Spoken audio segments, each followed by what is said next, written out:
Magandang gabi po sa inyong lahat, mga kasama natin sa DNBS. Yeah. So, ngayon lang ako nagka-time para gumawa ng video dahil maraming nagtatanong sa ating page kung bakit daw sila nila-deactivate. So, ibig sabihin pala, marami pa na deactivate. Hindi ako aware. Hindi ko nakita, hindi ako nakakapag-visit sa mga group. Yung mga ilang nagtanong sa atin, bakit daw sila na-deactivate? Sandali pa lang daw yung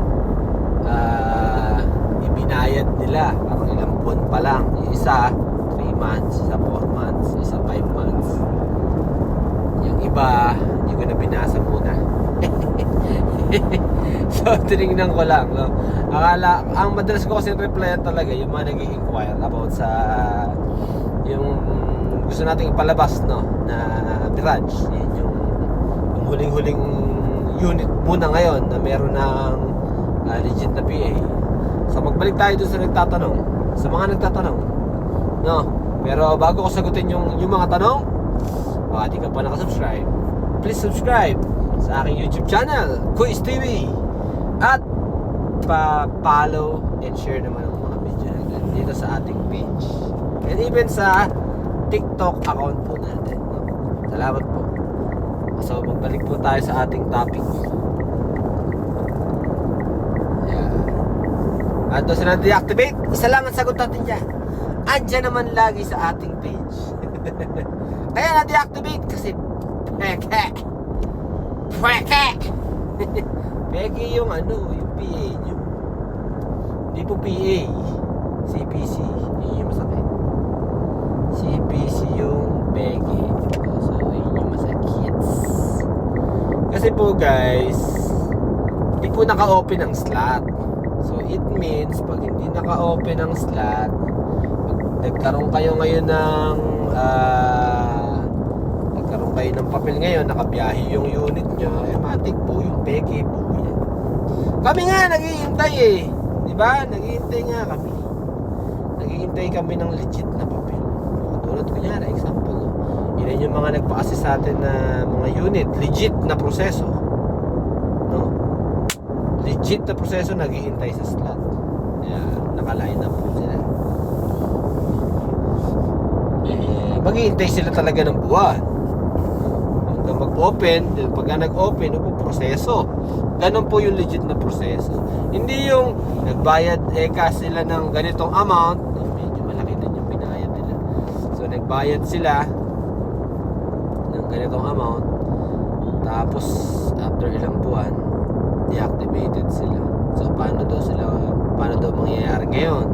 Paano daw yung panghulog nila sa sasakyan? Tandaan nyo po lagi, bago kayo maglabas ng sasakyan, dapat po medyo mahaba ang PC nyo, kasi ito yung pinakapuhunan nyo yung paghihintay, no? Kasi pag bumiyahe naman na yan, pwede naman magdire-diretso na yan, no? Lalo pag makakuha kayo ng tamang tao, tamang driver para sa unit nyo, kayo magdadrive na may-ari ng unit. Pero iwasan nyo po yung shortcutin, no? Gumawa ng peke, no? Tempo po yan, tempo. CPC po yung gamit nila. CPC yung gamit nila. So pag CPC po kasi, ang pinakamasakit kasi dyan, mahalata nyo naman yan Ba't nakalagay sa CPC 2023 model pero ang unit 2025 model? So, matik po yung CPC yun na peke. So, wag na po kayo sa peke kasi marami nang uhuli po ngayon. Madami pong operation ngayon sa mga lalo na yan, kalat na no, na ganyan. Makikita nyo naman po makikita nyo naman sa mga page ng mga nasa government natin like LTO, ganyan, LTFRB and HPG, mga ganyan. And Laban TNBS, mag-follow kayo sa Laban TNBS, makikita nyo din yan, no? Makikita nyo yung mga post nila about sa mga ganyan. Okay, Sir June, yan.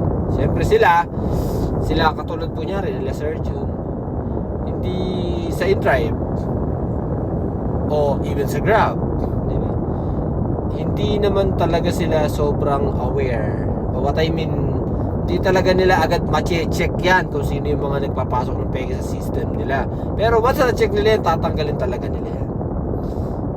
Tandaan nyo po yan. Hindi manggagaling yan sa kanila.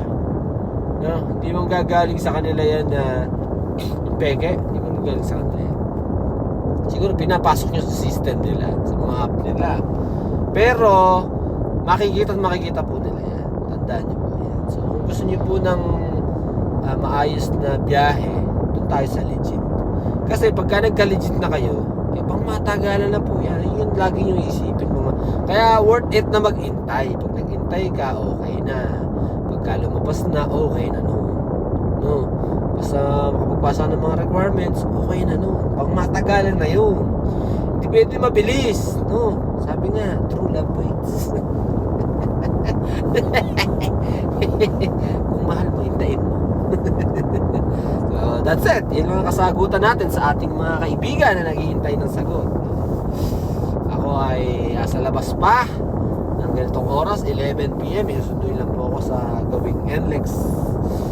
So yan lang po mga kaibigan. Maraming salamat sa inyong pagsubaybay sa aking YouTube channel at sa aking Facebook page, and also sa aking TikTok account. Maraming salamat. God bless everyone.